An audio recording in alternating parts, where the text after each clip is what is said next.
Tov, ce Shabbat, nous lirons la paracha de Béalotra et nous allons maintenant commenter le verset suivant. Et d'abord, Adonai el Moshe les morts, donc c'est juste page 820. C'est donc tout au début de Béalotra, le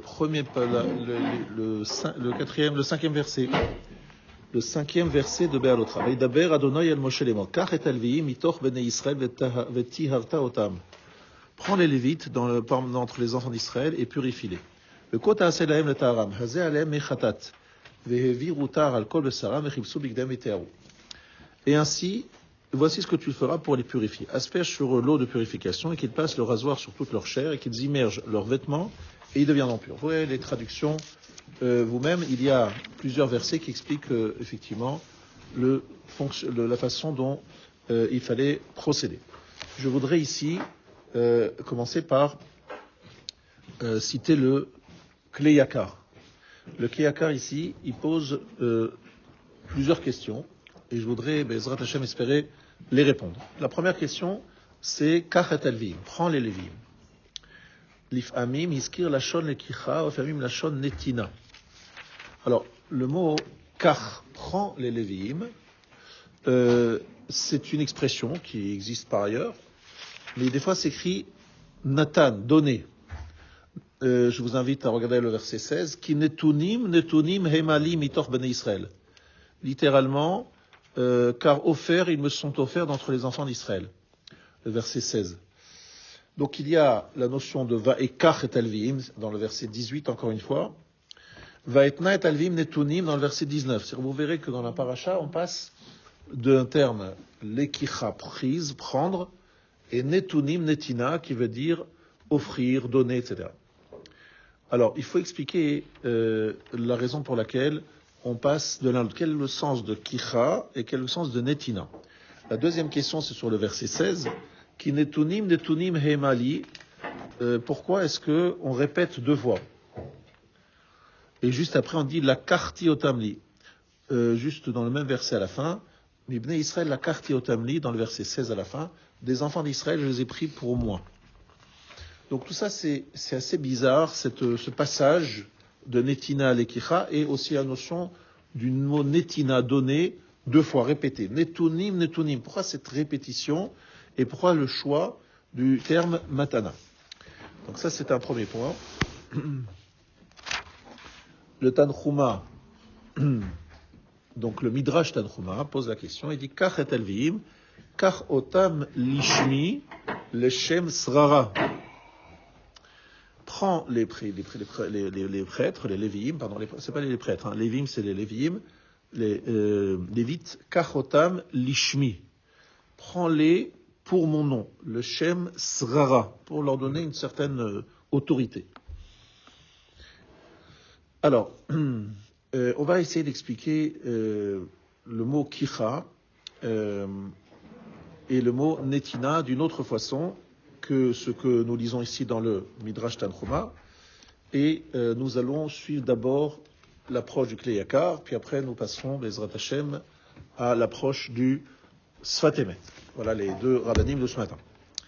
Alors, première chose, pour trois choses, les Lévim ont trois rôles. Shnaim leshibud ve'achad l'israra. Ils ont deux rôles liés à une servitude, shibud, une servitude, et un rôle, l'israra, une certaine noblesse. Un sar, c'est un ministre, c'est un prince. Donc il y a deux dimensions chez les Lévim qui sont liées au shibud, à la servitude, et une dimension qui au contraire est une question de noblesse. Shnaim le shibud, allons-y, détaillons. Torah gufam, la avod ou le massa. Déjà, ils ont un rôle, celui de porter. N'est-ce pas? On a vu ça dans Parashat Naso. Ils portent les Lévim, ils portent l'eau, ils portent le Mishkan. Et ils doivent travailler au Mishkan, donc faire des tâches de servitude. Veshibud mesirat gufam lechapara al bnei Israël. Et deuxième servitude, c'est de s'offrir en kapara, en expiation. En kapara, c'est le chaper, c'est pardonner. Pour les enfants d'Israël, comme il est écrit, Ve'etna et alviim netunim le'Aaron ulvanav la'avod et avoda ben Israël b'ol hamoed ulchaper al ben Israël. Donc il y a le travail et il y a le chaper, l'expiation, qui ashmat ha'am talui berashehem. Parce que la faute du peuple est suspendue sur leur tête. Velachen lomar lo yeh ben Israël negev ki bechaburatam nirba le ben Israël. Alors attention, ça veut dire que nous savons tous que les Lévim ont été choisis à un moment crucial de l'histoire juive. Ils ont été choisis après la faute du veau d'or. Lorsque Hachem a dit Mi Hachem Elai, que celui qui est resté fidèle vienne vers moi, les seuls qui ont répondu, c'est les Lévim. Pourquoi ? Parce que tous les enfants d'Israël étaient quelque part liés d'une façon ou d'une autre à la faute du veau d'or. Les seuls qui sont restés fidèles, c'est les Lévim. Mi Hachem Elai. Donc ils ont un rôle particulier suite à cet événement, mais qui n'est pas seulement un rôle de travail, c'est un rôle de kapara, c'est-à-dire d'être mechaper, d'expier. Quelle expiation vont-ils faire ? On va voir dans quelques instants. Ki bechaburatam nirpa libnei Israël, grâce à leur liaison, le lien que nous avons avec les Lévim, les enfants d'Israël ont été littéralement guéris, comme il est écrit, Bikrovai et Kadesh, je serai sanctifié par mes proches. De quoi parle-t-on ? De la mort de Nadav et Avihu qui font expiation pour le peuple juif. C'est pour ça que c'est écrit que les enfants d'Israël vont appuyer de leurs mains sur les Lévim. Pourquoi est-ce que les enfants d'Israël vont faire la smicha ? Je vous rappelle, c'est un verset que on va lire, Bezrat Hashem, dans Ba'alotra. Vesamchu, ils devront faire la smicha. Qu'est-ce qu'on fait ? Où on fait la smicha ? Sur des sacrifices. On fait la smicha sur des sacrifices. Sur des animaux que l'on apporte en sacrifice expiatoire. Et là, tout d'un coup, on prend les Lévim, on leur dit, messieurs les bénis d'Israël, il va falloir, je sais dans le verset 11, pour ceux qui veulent voir dans le texte, dans le verset, 10, donc, littéralement, ils appuieront leurs mains sur les Lévim. Mais pourquoi appuyer leurs mains ? Parce que ils sont un peu leur khatat, korban khatat, le sacrifice expiatoire. Ils sont ceux qui vont expier la faute des enfants d'Israël, parce que les Lévim ont été exemplaires, et que les enfants d'Israël n'ont pas été exemplaires, et que les Lévim sont ceux qui viennent être mechaper, expier la faute des enfants d'Israël. Usmichazu, les morts, ariatem korban alaam ve kaparaleem, toujours dans le Kleyakar. Vous êtes comme le sacrifice expiatoire pour pardonner les fautes des enfants d'Israël. Maintenant, ושני דברים אלו לא הטיל השם על לווים בעבור שנפסו לבחורים. כי כך המידה שטוביה חדה וזיגון מנגיד, אלא לכך הוטלו שני דברים אלו על הלווים לפי שיעקב ישראל סב. Alors, là vient le Kleyakar et nous dit, ces deux rôles, je vous rappelle ce que c'est. C'est le rôle d'abord de faire le travail, de la servitude. Une servitude à deux facettes. La servitude du corps, travailler, porter, etc. Il y a un travail à faire au niveau du Mishkan, l'ériger, le remettre en place, le démonter, et porter surtout. C'est surtout porter. Deuxième chose, il y a kapara, l'âme. Les Nevi'im sont comme viennent expier la faute du peuple juif. Leur force spirituelle est de nature à faire pardonner les fautes des enfants d'Israël. Donc il y a deux servitudes. Une servitude par rapport aux enfants d'Israël pour la kapara, une servitude par rapport à Hachem, qui est celui de port du Mishkan. Pourquoi ça a été installé et ça a été opposé aux Lévi'im ? Explication extraordinaire du Rav Kleyakar. Écoutez bien. Combien d'enfants a-t-il Yaakov ? Yaakov a-t-il combien d'enfants ? Alors vous allez me dire, il en a 12. Ah oui, vous allez me dire 12 fils, je parle maintenant pas des enfants, mais je dirais plutôt des fils. 12 fils, 12 tribus d'Israël, vous allez me dire 12. Mais si vous êtes très très précis, vous savez que Ephraïm et Menaché font partie des tribus d'Israël. Donc ça fait combien de personnes ? Ça fait 14, parce que 12 plus 2 égale 14. Très bien. Et vous savez qu'il y a 4 premiers-nés parmi eux, évidemment, parce que chaque maman, elle a un premier-né, et donc on exclut ces 4 premiers-nés, et il nous reste 10. Donc 10, il faut prendre, dit Yaakov Avinu, une phrase très importante de Yaakov Avinu, je donnerai le maaser, mikol asherlo, je donnerai la dîme, à 10% de tout ce que j'ai. C'est un engagement que prend Yaakov avant de partir en exil, après avoir fait le rêve du Soulam. Il dit, je donnerai Maaser de tout ce que j'ai. Alors nous, on pense à quoi? Le Maaser de ce qu'il va gagner, de son argent. Non, pas seulement son argent. Mikol Asherlo, il dit, de tout. De tout, c'est quoi? De tout, c'est de ses enfants aussi. Alors, le Maaser de 10, puisqu'on a enlevé 4, le Maaser de 10, c'est 1, et donc c'est Lévi. Lévi, c'est le Maaser que va donner Yaakov pour, entre guillemets, accomplir son vœu, le vœu de donner le Maaser.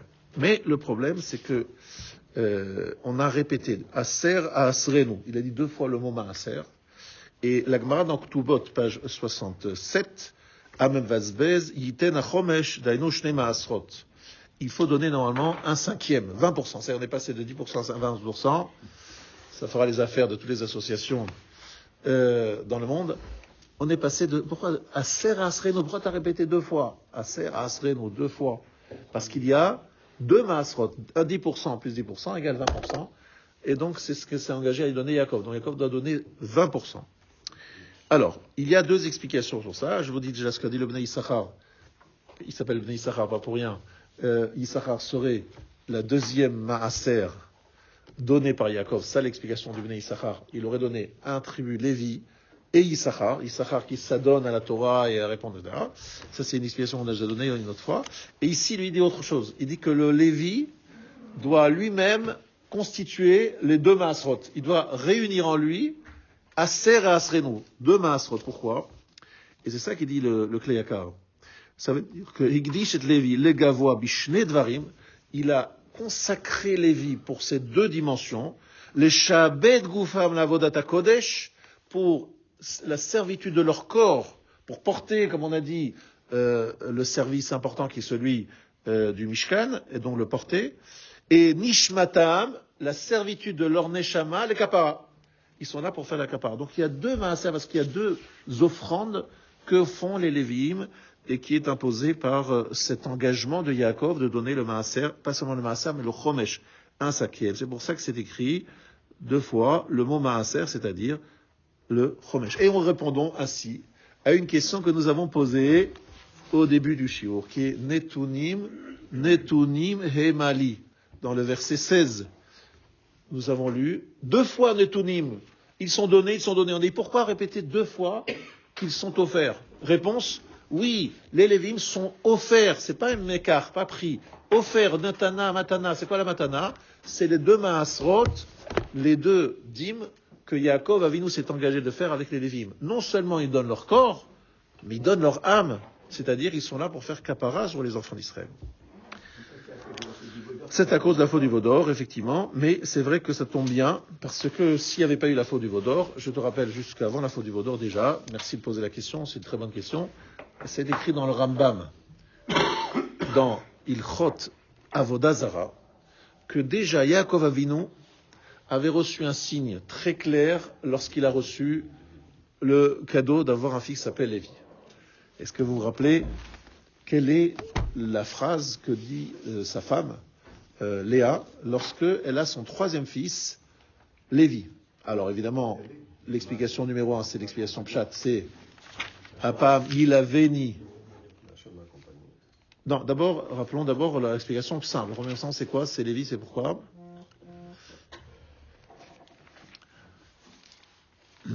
Alors, je vous lis, si vous voulez suivre avec moi, c'est à la page 162, chapitre 29, verset 34 du livre de Bereshit, on est dans Bereshit, donc chapitre 29, verset 34, ou page 162, Vatahar od ateleben atomerata apam yilave ishi elai, ki alatilo shlosha banim alken kara shemo Lévi.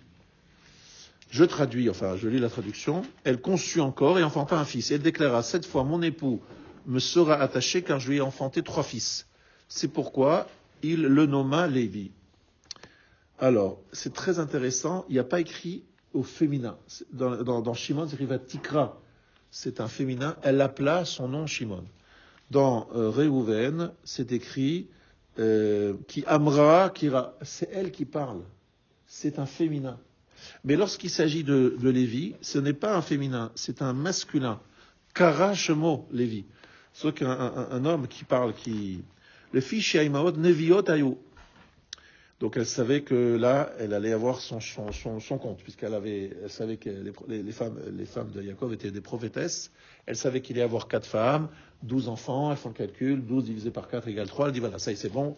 Là, j'ai fait le compte est bon, j'ai donné mes 3 fils. Ça, c'est la première explication. Maintenant, il y a une autre raison. Bekulam ktiva tikra, sheikara, veze katav bokara. Rashi pose la question que je viens de poser. Pourquoi un masculin alors que les autres sont féminins? Shalach Hakadosh Gabriel. Hakadosh Baruch Hu a envoyé l'ange Gabriel. Ve'ivio le fanav. Il a amené l'enfant Lévi, le petit Lévi. Il l'a amené devant lui. Vekara lo Shemze. C'est Hachem qui lui a donné le nom Lévi. Qui c'est Vekara Shemo Lévi? C'est pas Yaakov. C'est Hachem lui-même parce que l'ange Gabriel est allé chercher le petit Lévi, le tout petit Lévi, et il a dit Hachem dit bon, je vais lui donner son nom. Il s'appellera Lévi. Incroyable. Hakadosh Baruch Hu envoie l'ange Gabriel. Intéressant parce que l'ange Gabriel, c'est pour ça que les Lévim, ils sont plutôt du côté du Midat Ad-Din, c'est-à-dire une rigueur. La rigueur, c'est eux qui vont chanter. Le chant, vous savez très bien que ça demande beaucoup de rigueur pour respecter le rythme, on le sait très bien. Ce sont les gens qui vont fermer les portes du Mishkan et du Beth Amikdash par la suite. C'est ceux qui gardent en fait le Beth Amikdash. C'est eux qui vont ouvrir les portes. C'est eux qui vont donc réunir. Donc c'est des grands organisateurs, des gens très carrés, d'accord. Et c'est l'ange Gabriel qui a pris le petit Lévi, qui l'a amené devant Hachem. Hachem lui a dit je l'appelle Lévi. Et aussi la notion de Lévi, c'est accompagnement, qui veut dire la raison pour laquelle c'est un accompagnement, parce que tout simplement il y a aussi accompagné avec les matanot. Il sera pris en charge, accompagné par des aides divines. Est-ce que vous savez quel est le cadeau fait à Lévi par Akadosh Baruch Hu? Et justement, c'est lié au Maaser. C'est ce qu'on appelle le Maaser Rishon. Le Lévi, il a le droit à la dîme, Maaser Rishon. Et lui-même, d'ailleurs, le Lévi devra donner au Kohen le Maaser de son Maaser, mais c'est comme ça que ça se passe. Donc, on est bien d'accord que le petit Lévi, déjà, dit le Rambam, depuis sa naissance, il a un statut spécial. C'est Hachem qui lui donne son nom et c'est l'ange Gabriel qui le porte. Ensuite, pour la suite de l'histoire est très simple, c'est que Yaakov Avinu va le prendre à part. Il va lui donner un enseignement spécifique à Lévi. Et vous remarquerez qu'en Égypte, c'est encore cette tribu de Lévi qui va être mise à part et qui ne va pas travailler comme les enfants d'Israël. Moshe était libre, Aaron était libre, parce qu'il n'y avait pas de travail. Donc vous voyez que depuis le départ, il a eu un statut spécial d'être mis à part, respectant ainsi le vœu de Yaakov de donner le Maaser, de donner donc Lévi comme Maaser, depuis le début. Maintenant, peut-être qu'ils avaient des facilités, parce qu'ils avaient totalement, on va dire, resté en dehors les servitudes d'Égypte, mais finalement, c'est eux qui sont restés fidèles aussi face au Vaudor. Et c'est pour cela, le Vaudor, que les premiers-nés ont perdu leur statut au bénéfice des Lévi. C'est pour ça que j'ai sorti les 4 garçons de Yaakov, parce que les premiers-nés avaient un droit, c'était eux qui devaient être les prêtres. Donc c'est normal qu'ils soient dans le service. Sauf que là, on leur a enlevé ce prérogative au bénéfice de Lévi suite à la faute du Vaudor. Mais que Lévi avait un rôle spécial, il avait un statut spécial, s'il y avait eu les premiers-nés, peut-être que Lévi aurait été que l'enseignant en Torah, il aurait peut-être eu un statut spécial aussi, mais pour l'instant, ça tombe bien entre guillemets, il va avoir un statut spécial Lévi depuis le début. Donc, bien. Ce qui explique Rashi, c'est que tout est prévu, quoi, en fait. Il y a une prophétie, mais il faut que tu saches une chose, je sais ta question, le libre arbitre existe parce que, même s'il y a des choses qui sont prophétiques, en fait, on reçoit, nous, par exemple, des forces spéciales, des gens qui sont doués, effectivement, de forces très spéciales. Je lisais hier la vie de Rav Chaim Ozer Grozensky, c'est un enfant qui était devenu le Gadol Hador, mais dès sa naissance, il était brillantissime, d'une façon hors norme. Tu vas me dire, bon, ça va, il est né dedans et c'était facile pour lui. Sache que des gens très brillants, on a eu d'autres dans l'histoire, dont tu n'entendras jamais parler. Pour une raison très simple, c'est qu'Hachem fait en sorte que celui qui a une très grande intelligence et des facilités, il a aussi beaucoup de Yetzer Hara qui lui propose toutes sortes d'autres options que celle d'être un tzaddik et d'un chassid, etc. Donc c'est vrai que Lévi avait beaucoup de qualités à sa naissance. On voit que depuis le départ, on l'a mis dans cette direction. Mais il aurait pu fauter, il aurait pu être lui aussi influencé, il a gardé sa force. Donc c'est d'un grand mérite de savoir garder les qualités qu'Hachem nous offre à la naissance. Maintenant, nous continuons. La notion de netina deux fois, nous l'avons compris.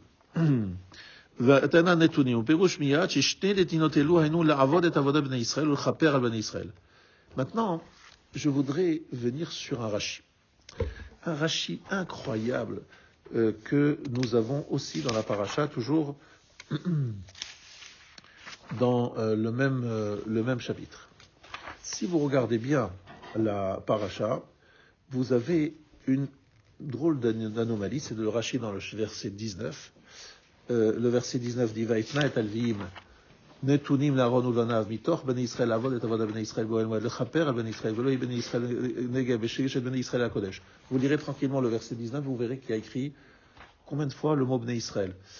Une fois, deux fois, trois fois, quatre fois, 5 fois. 5 fois le mot bnei Israël dans un seul passouk.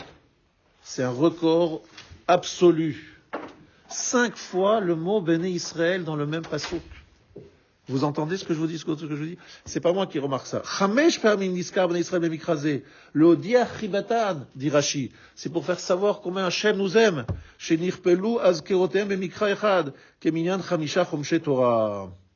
Comme les 5 livres de la Torah. Alors, très franchement, donc d'accord, 5, c'est le nom de chamisha chomshe Torah. Il y a 5 fois le mot bnei Israël dans le même passouk, verset 19. Mais pourquoi juste ici, tout d'un coup, Hachem, il devient follement amoureux de nous. Tout d'un coup, là, ici, il craque. Il dit, oh là là, moi, je les adore, c'est Israël, je les adore. Tu es en train de nous dire que c'est les Lévi'im, leur rôle, voilà, on est en train de parler des Lévi'im, et tout d'un coup, tu dis, ah, mais les Béné Israël, je les adore. Mais, franchement, pourquoi juste ici? Il y aura peut-être eu d'autres moments plus propices pour marquer ton amour pour l'enfant d'Israël, n'est-ce pas? Pourquoi le dire juste ici, 5 fois?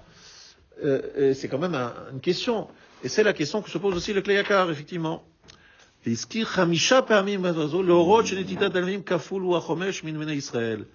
À 5, le chiffre 5 fait penser au Klei Yakar.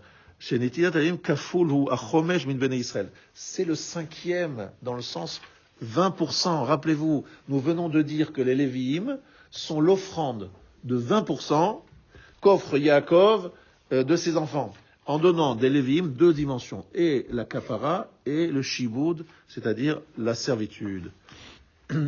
Donc, on fait allusion, en citant 5 fois le Bnei Israël, l'allusion au chomesh, au 5e, donc le 20% que donne Yaakov. Ça m'a laissé un petit peu, on va dire, insatisfait cette réponse. Vous allez comprendre ensuite pourquoi. Je vous dis ça parce que je vais continuer le shiur avec le Sfat Emet qui va essayer de nous expliquer autrement. Après, nous revenons à une deuxième question qu'a posée le Klei Yakar au début, qu'on a cité au début du shiur. Il y a le mot netunim, là on a expliqué comme il faut netunim, mais il y a la notion de kar, prend. Chez Iskir, la shon lekicha, chez Akazoru lakra me'atzmo belo netinat Yaakov, aino lekicha shel srara. Donc, en fait, lorsqu'on parle de lekicha, c'est prendre dans le sens leur donner, leur offrir à Kadosh Baruch Hu, en dehors de ce que Yaakov a décidé d'offrir à Hachem. Il a dit, j'offre à Hachem mon fils Lévi. Et la dimension corps et la dimension de l'âme. Je l'offre à Hachem. Akadosh Baruch Hu a pris les Lévi'im. Hachem a pris les Lévi'im. Et cette Lekicha, c'était pour leur donner un poste, une dimension. La carte yotamni. Il mode Elion itarton. Ma kicha shenemra le mata shezra minatador. Av kicha shenemra ve'ashrara yishekol Israël chayim le'alot lahem mas trumot ou maasrot. Là, c'est une allusion à autre chose. C'est que Akadosh Baruch Hu a pris les Lévi'im, leur a donné une certaine noblesse, une certaine position un peu supérieure, qui fait qu'il impose à tous les enfants d'Israël de donner le maaser pour soutenir les Lévi'im. Et d'ailleurs, les Lévi'im n'ont pas de part en Eretz Israël, vous savez. Les Lévi'im ont des villes, mais ils n'ont pas de terrain, de champs.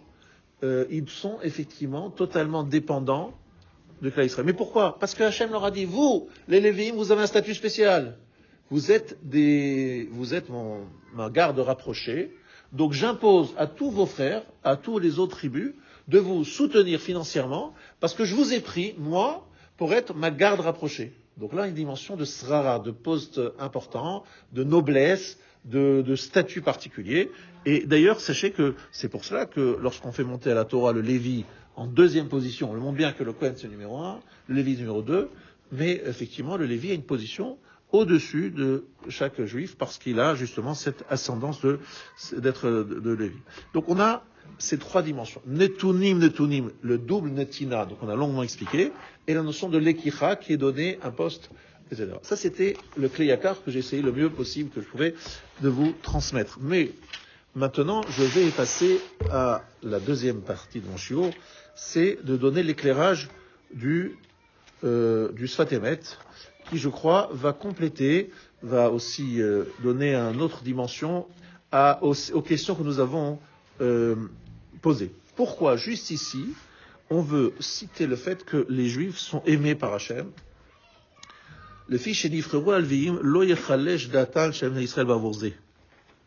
Bon, première chose, il ne fallait pas que les Juifs se sentent exclus. Bon, les Lévi'im, c'est les amis d'Hachem, et nous, on n'aime pas aimer, on nous aime pas. Non, je vous aime. La preuve, c'est que je répète 5 fois votre nom, je vous évoque 5 fois dans le même verset, juste à côté des Lévi'im. Bon. Vaemet, vient le Sfat Emet et nous dit la vérité.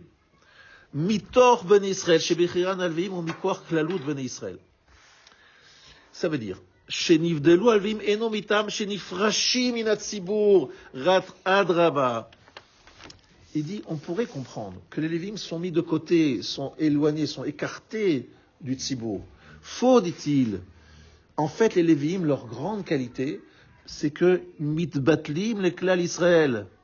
Ils viennent mitor ben Israël. Leur force vient du fait qu'ils sont les shaliach, les envoyés, les émissaires.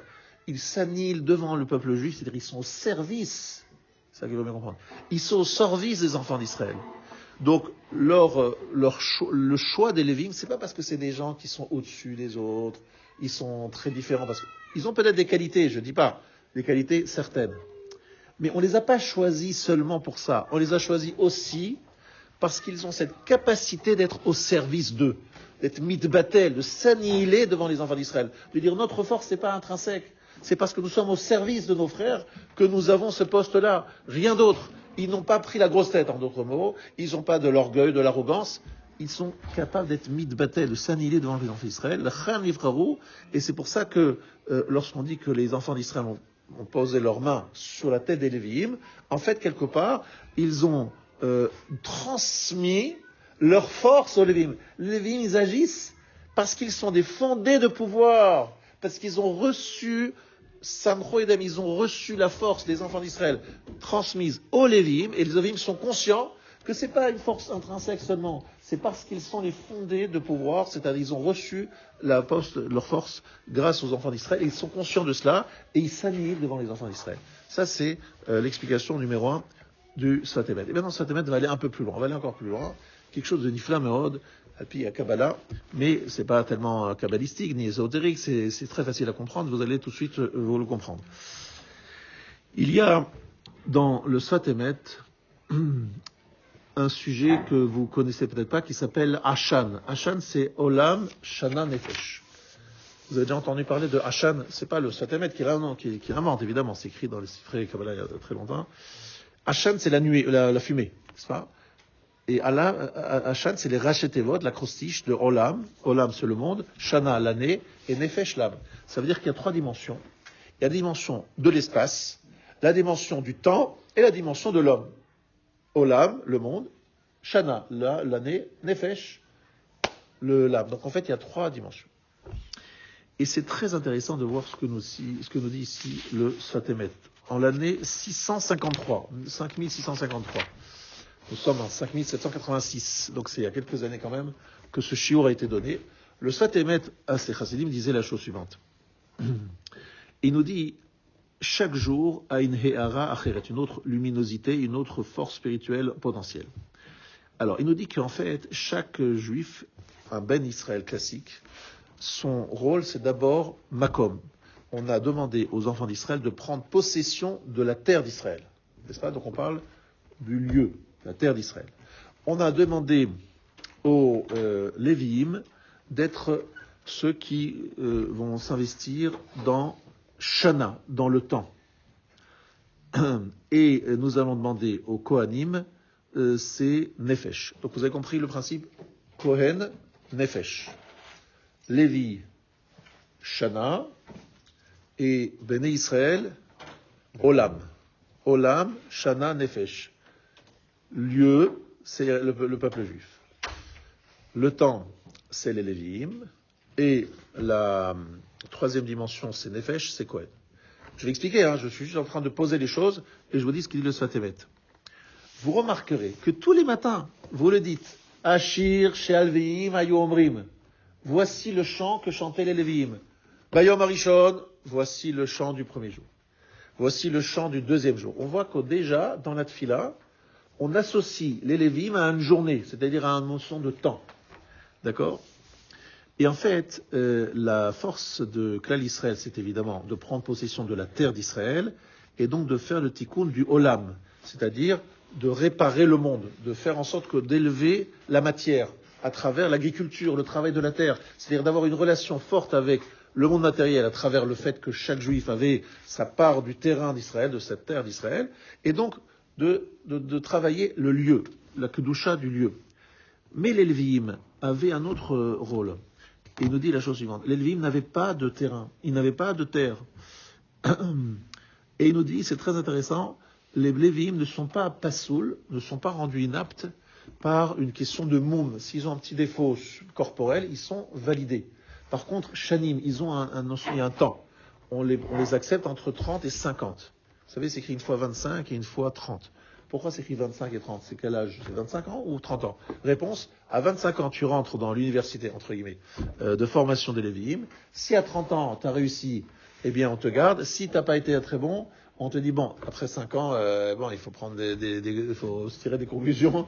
Tu n'as pas réussi en 5 ans, c'est que tu réussiras pas. Donc, on le met sur une autre direction. En tout cas, il y a 30 ans jusqu'à 50 ans. Donc après, ils changent de rôle, etc. Il ne sait pas qu'ils n'ont plus de rôle à 50 ans, mais ils changent de rôle. Donc on insiste beaucoup sur le nombre d'années des Lévi'im, ce qui n'est pas le cas évidemment d'Israël ou du Kohen. Par contre, le Israël, ça on le sait, on parle beaucoup du Nefesh, de l'âme et du corps. Le Kohen doit être par exemple ne pas avoir de moum, et donc c'est très intéressant, vous savez que le mot Keli, qui veut dire l'ustensile, c'est les rachetevot, l'acrostiche de Kohen, Lévi, Israël. Donc on a ici 3 dimensions. Olam, Shana, Nefesh. La kedusha du lieu, la kedusha du temps et la kedusha de l'homme. Je vous rappelle que le jour de Kippour, on associe les 3. Puisque lorsque le Kohen Gadol, qui est l'homme le plus saint, rentre dans le lieu le plus saint, le jour le plus saint. Kodesh HaKodashim, Kippour, Kohen Gadol. C'est un triptyque qui s'appelle Kadosh, Kadosh, Kadosh. C'est pour ça que vous dites 3 fois le mot Kadosh. Parce qu'on parle des 3 dimensions de Kedusha. La Kedusha du lieu, la Kedusha du Zman et la Kedusha de l'homme. Et c'est pour cela encore que on rappelle sans arrêt le lien entre le Mishkan, la construction du Mishkan, le fonctionnement du Mishkan et Shabbat. Shabbat, parce que Shabbat c'est la Kedusha du Zman, la sainteté du lieu, du temps, et celui du Mishkan, c'est la sainteté du Makom. Bon, ça, je ne reviens pas sur le sujet qui, je pense, est bien connu, mais je voudrais justement revenir à notre sujet. Pourquoi est-ce que la Shira, le chant, est particulièrement lié au temps ? C'est très intéressant ce qu'il dit. Lorsqu'il y a eu le grand miracle, un très grand miracle, celui de Yehoshua, qui a, pour permettre de finir la guerre, Akadosh Baruch Hu a stoppé le soleil. Le soleil a stoppé sa route par le mérite de Yehoshua. Shemesh begivon dom. Comment vous traduisez ça ? Soleil, à Givon, Givon c'est un lieu, dom ça veut dire silencieux. Mais quel rapport entre le silence et le fait que le soleil a arrêté de sa course ? C'est ça la question. Réponse du Rav Sfatemet, Hashemesh omeret shira vezorachat. Le soleil chante. Mais pas seulement le soleil, vous avez compris. Toute la création chante. Et lorsque on dit à la création stop, monsieur le soleil, tu t'arrêtes, à ce moment-là, c'est comme si on lui dit tais-toi. C'est la terre.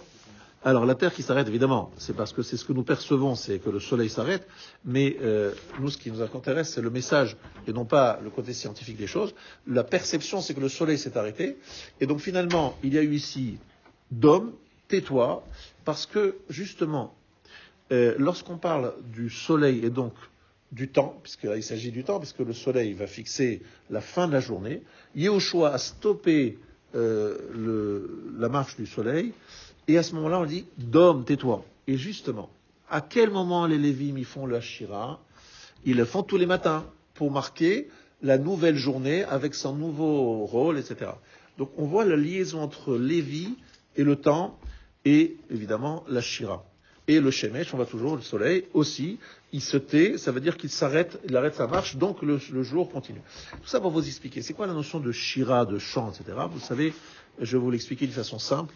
C'est que la Terre, en fait, son fonctionnement est censé nous apprendre à nous, les hommes, comment Hachem il dirige le monde. On devrait en fait voir Hachem partout dans les moindres détails du fonctionnement du monde. Donc ça doit être pour nous comme un chant à Hachem. En fait, c'est une louange à Hachem de voir ce monde si parfait, si bien fonctionner. D'ailleurs, tous les dysfonctionnements ne sont pas liés du tout à Hachem, c'est les hommes, on en parle beaucoup avec l'écologie, etc., c'est que les hommes détruisent en fait le monde. Mais le monde, sans cela, il fonctionne parfaitement. Il n'y a aucun souci. Et d'ailleurs, si les hommes n'étaient pas aussi tordus, il n'y aurait ni de guerre, ni de famine, ni de machin. C'est parce que les hommes sont tordus, égoïstes et tout le reste, qu'il y a des gens qui souffrent et qu'il y a des gens qui meurent, et il y a des gens, on le sait tous, on le sait. Mais je veux dire que même le qu'il coule, le fait qu'on abîme le monde est parfait. Donc le monde, il chante la gloire d'Hachem, parce que en regardant le monde, mais c'est magnifique. C'est comme si vous voyez un beau tableau. Vous voyez un magnifique tableau, vous dites, oh là là, quel peintre extraordinaire, il a su faire ressortir. C'est que l'œuvre, le chef-d'œuvre d'un grand peintre chante sa gloire. Les gens disent, regardez, mais c'est extraordinaire ce qu'il fait ce monsieur, regardez la beauté. Donc vous voyez là le monde, vous devriez avoir ce réaction. Oh, il est extraordinaire ce monde, il est magnifique. Et ce qui est imparfait n'est pas lié à un chef, c'est lié à l'action terrible de l'homme. Donc, en fait, le Lévi, son rôle, c'est quoi? C'est justement de chanter, c'est-à-dire de montrer comment le temps, et à travers le fonctionnement de la brillade de la création, elle chante le chant d'Hachem. Et que chaque jour, il a un rôle spécial. Chaque jour, il a une fonction particulière. Dans ce moment-là, où le Lévi est mis en avant, je vous rappelle que les livres devaient être balancés par Aaron Cohen, comme Aaron Cohen, il a fait un travail Pardon 22 000 personnes balancées, c'est-à-dire balancées, c'est qu'on les amène devant, derrière, en haut, en bas. Ça veut dire pour chacun, je parle qu'il y a des lévim peut-être assez enveloppés, comme on dit aujourd'hui, qui pèsent, vous imaginez une personne et que lui, qui fait Tenoufa, ça s'appelle ça la Tenoufa, toute la journée, 22 000 personnes. Essayez-vous juste de faire 10 personnes, déjà vous êtes par terre. Donc évidemment, c'est un miracle incroyable, mais il fallait que Aharon les offre, entre guillemets, les consacre. Donc ils ont été consacrés comme ça, on les a rasés, boule à zéro, mais c'est pas que la boule à zéro, c'est tous les poils du corps ont été complètement rasés. Donc je ne sais pas si leurs femmes ont tellement apprécié au départ, mais bon, ça a vite passé, bref, ils ont été complètement consacrés, mais par Aaron Cohen qui les a pris les 22 000. Et qu'est-ce qu'il leur a donné comme rôle? Il leur a dit, vous avez donc 3 fonctions. Voilà ce qu'on a dit. 3 fonctions. Celle de faire expiation sur les fautes des enfants d'Israël, celle de servir les enfants d'Israël à travers le travail dans le Mishkan, un travail des fois dur et de portage. Et troisièmement, je vous ai donné un poste important, une srara, une certaine autorité, avec la capacité, pour cette raison-là, de recevoir le Maaser Rishon. Voilà un petit peu le résumé de ce qu'est les Lévim. Qu'est-ce que nous dit ici la Torah? Nous dit, les Bnei Israël, c'est mes amis, je les aime, les Bnei Israël, j'aime les Bnei Israël. Il répète le fait qu'Hachem, il aime les Bnei Israël 5 fois. Pourquoi est-ce qu'il répète ici chez les Lévim? Parce qu'en fait, les Lévim ne sont pas des gens qui sont, dit le Sfatemet, qui ont une force intrinsèque si grande. Leur force, c'est d'avoir été fondés de pouvoir, d'avoir reçu une délégation de la part des enfants d'Israël. C'est pour ça. Et Akadosh Baruch Hu dit, j'aime tellement les enfants d'Israël que j'ai cherché des personnalités capables de gérer le Mishkan, de les représenter et d'être vraiment à la hauteur et d'être surtout à valeur expiatoire. C'est-à-dire qu'ils vont être des gens qui vont garder une certaine rigueur. Et d'ailleurs, c'est pour ça que ça va être très compliqué avec Korach.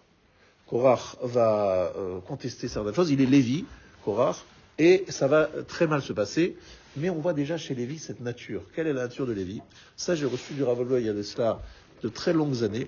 Il s'écrit Shimon ve Lévi Achim. Shimon et Lévi sont des frères. Merci. Pas la peine de me le dire, Shimon et Lévi Achim. Bien, le Rav nous a dit non. Ils ont le sentiment, une qualité, c'est celle d'être très sensibles à la fraternité, à la relation avec leurs frères. Ça veut dire que Shimon et Lévi sont tellement touchés et blessés par l'attitude de Yosef que c'est eux qui voudront le tuer, mais pas parce que... Et Shrem également, Dina également, Yosef et Dina, bravo, Yosef et Dina, parce qu'ils sont très très sensibles au sort de leurs frères.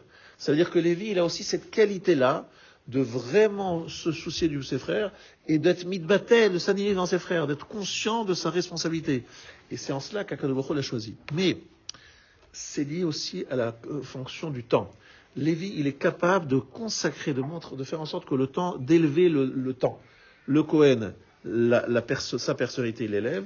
Lévi, il fait grandir le temps. Et le juif, Ben Israël, qui n'est ni Lévi ni Kohen, il fait grandir le makom, le lieu. Ces trois dimensions, Lévi, pourquoi? Parce que Lévi, dit le Zohar HaKadosh, Lévi, c'est mi sitra de Gevura, et Kohen, c'est plutôt la sitra de Chesed. Aaron à Kohen, Oev Shalom, Rodef Shalom. Et c'est un Lévi pourtant, mais c'est un Lévi qui est devenu Kohen, c'est-à-dire qu'il a eu un rôle un peu différent, une fonction différente. Ça veut dire que le Kohen, il va offrir, donner. Oev Shalom, Rodef Shalom. Qu'est-ce que fait Aaron à Kohen? Dès qu'il voit qu'il y a un problème de tension entre les gens, qu'est-ce qu'il fait? Il intervient. Est-ce que c'est ça le rôle du Lévi? Non, Lévi, c'est pas son rôle. Qui est le Lévi number one? C'est Moshe. Moshe, c'est un Lévi. Myriam, c'est une Lévi. Ça veut dire qu'en fait, il y a ici une dimension incroyable. Mais qu'est-ce qu'on voit dans la paracha de cette semaine? On parle de Aaron, on parle des Lévi'im, et à la fin de la paracha, on parle de trois frères et sœurs. Aaron, Myriam et Moshe. N'est-ce pas? Il y a un lien entre la fin de la paracha et le début. Ça veut dire qu'on voit que Aaron, Moshe et Myriam, ils ont une certaine dimension. Mais qu'est-ce qu'on nous dit à la fin de la paracha? Bechol beti neemanhu. Ne parlez pas de Moshe. C'est un fidèle parmi les fidèles. Lui, je peux avoir confiance en lui à 100%. Moshe, le Lévi, number one de toute l'histoire, qu'est-ce qu'il montre? Il montre l'exemple. Il dit un Neeman. C'est quoi Neeman? C'est qu'en fait, c'est celui sur qui on peut être certain que quoi qu'il arrive, il sera à son poste. Quoi qu'il arrive. C'est pas un personne qui, un jour non, il est là, il n'est pas là. Toujours à son poste. Ça, c'est Moshe. Les Lévi'im qui vont chanter dans le Mishkan, ils sont obligés d'être très à cheval sur les règles et la respect. Ils doivent aussi avoir un autre rôle, celui de protéger les enfants d'Israël s'ils se rapprochent trop des lieux qu'ils n'ont pas le droit de fréquenter. Ils doivent garder le Mishkan, ils sont les gardiens du temple. Parce que ceux qui ferment la porte, attention, ici il ne faut pas aller, c'est dangereux, vous risquez la mort parce que vous n'êtes pas Lévi, vous n'êtes pas Kohen, ne rentrez pas ici, ne faites pas ci, ne faites pas ça. Ils mettent cette barrière. C'est la notion de Gevura, de prendre le dessus et de mettre les limites. Ça, Rabotai, c'est la dimension de Lévi. Maintenant, nous revenons à l'origine de Lévi, sa naissance. Gabriel, l'ange Gabriel, a pris le petit Lévi qui venait de naître, il l'a amené chez Hachem. Hachem, comment tu vas l'appeler celui-là? Ben, celui-là, je l'appellerai Lévi. C'est Hachem qui a donné le nom. Pas Yaakov et pas Léa. C'est Hachem qui a donné son nom. Pourquoi? Parce que reprenons les trois lettres. Lamed, le Vav et le Yud. Vous avez remarqué que si vous faites le Yud, vous continuez le Yud, vous avez le Vav, et si vous continuez le Vav, vous avez le Lamed. En fait, ce sont une sorte de trois dimensions de continuité où vous allez aller dans une lettre qui grandit. Donc, elle se rapetissait ou elle grandit. Ça dépend dans quel sens vous regardez. Quelle est la dimension véritable de Lévi? Vous allez écouter bien maintenant le Sod Advarim. Lévi, en fait, qui n'a pas travaillé en Égypte, c'est parce que Paro a dit, moi je comprends que dans tout peuple, il faut qu'il y ait une partie qui s'adonne totalement à la Torah, au mitzvot, à l'Avodat Hashem. À leur époque, ils comprenaient ça. Ils comprenaient qu'il y avait une tribu qui devait s'adonner totalement. Paro, il comprend ça, parce qu'il avait des prêtres, et ces prêtres ne travaillaient pas. Ces prêtres aussi étaient complètement dispensés. Et d'ailleurs, qu'est-ce qui était écrit là-bas? C'est incroyable. Dans Parashat Vayigash, à la fin, qu'est-ce qu'ils ont droit, les prêtres? Quelle est leur prérogative? Parce que Yosef, il doit respecter la Kira Kadma Katoganim Lokana. J'ai acheté tout, mais j'ai pas les Kohanim, non. Ve'aya batvot ou netatem chamishit le Paro. Vous donnerez un cinquième à Paro. Donc déjà, on voit la notion de Chimesh, de Chomesh, qui est déjà donnée au niveau de l'Égypte et de Paro. C'est-à-dire que c'est quelque chose de 20% de prélèvements dont j'ai parlé au début du shiur. On les retrouve déjà dans Vayigash. Et qu'est-ce qui est dispensé? C'est les Kohanim. Les Kohanim de quoi? Pour la Vodazara d'Égypte. Donc on revoit ici que le Lévi, C'est une tribu qui, depuis le départ, Paro a validé le fait qu'elle soit dispensée de travailler en Égypte. Et qu'elle ait un rôle spécial. Yaakov, depuis la naissance de Lévi, il va lui donner un rôle spécial, il va lui enseigner la Torah d'une façon particulière, comme l'explique le Rambam dans Ilchot Avodah Zarah. Vraiment un rôle depuis le début. Donc, Rabotai, je voulais vous dire la chose suivante. Lorsqu'on voit cette dimension-là, Lamed, Vav et Yud, on se comprend qu'en fait, celui qui a cette perception, comme le Lamed c'était la lettre, qui va de bas en haut, le plus haut possible, qui fait la plus longue travail. Il va de bas en haut. Ça, c'est le Lamed. Après le Vav, ça se réduit. Puis après le Yud, ça se réduit encore. Ça veut dire quoi? Ça veut dire que c'est celui qui fait le chibour, le lien entre ciel et terre. Qu'est-ce qu'a fait Yaakov lorsqu'il a dormi? Il a dormi, il a rêvé d'un soulam, c'est-à-dire d'une échelle qui allait du ciel à la terre. Et lorsqu'il a rêvé de ça, qu'est-ce qu'il a dit? En me levant, il s'est dit, bon, je vais donner le maaser. Mais le maaser, c'est qui? C'est Lévi. Pourquoi? Parce qu'il a vu que le rôle d'un homme, c'était justement d'être capable de faire ce lien entre ciel et terre. Il se dit, mais il faut des personnes dédiées à cela, qui arrivent à faire ce travail et qui se mettent à fond dedans. Et donc il a dit, Lévi, maintenant que je fonde le Beth Amikdash, déjà je vois prophétiquement qu'il y a une tribu que je vais donner qui va avoir ce rôle de s'adonner à ce lieu qui est le Beth Amikdash de Chibour entre ciel et terre. Donc ils vont utiliser le Lamed, le Vav, le Yud, ils vont faire en sorte de créer ce lien qui va en s'approfondissant. N'est-ce pas? C'est-à-dire, Lamed, c'est grand, c'est le Chibour, c'est le lien, mais après le Vav, c'est moins grand, mais c'est aussi Chibour, c'est le liaison, parce que Vav, c'est la lettre de la liaison. Et Yud, c'est la lettre du Olam Haba, c'est le monde dans lequel il y a le Hémet absolu. Cette capacité de captation du Lévi, de prendre chaque jour comme étant comme un kéli, comme un ustensile, qu'il faut sanctifier, consacrer à Kadosh Baruch Hu, ça, il n'y a que Lévi qui est capable de le faire à travers la sanctification du temps. Et donc, je termine sur une chose très importante. C'est quoi sanctifier le temps? C'est quoi la notion de sanctification du temps? Le Lévi, c'est celui qui, chaque matin, il chante. Il dit, voilà, aujourd'hui, on va dire un shir spécial. C'est le jour de Yom Rishon. Et puis demain, c'est Yom Sheni. Mais quelle différence entre Yom Rishon, Yom Sheni, Yom Shlishi? Quelle différence entre les jours? Eh bien, la force d'un juif, c'est grâce à la Kedusha, qui s'appelle la consécration, il est capable de prendre les moments qui paraissent vraiment se ressembler, comme vraiment deux gouttes d'eau, une minute et une autre minute, une seconde et une autre seconde, un jour et un autre jour, que ça change, et donner à chacun un rôle, les consacrer, leur donner un... Lévi, c'est accompagnement.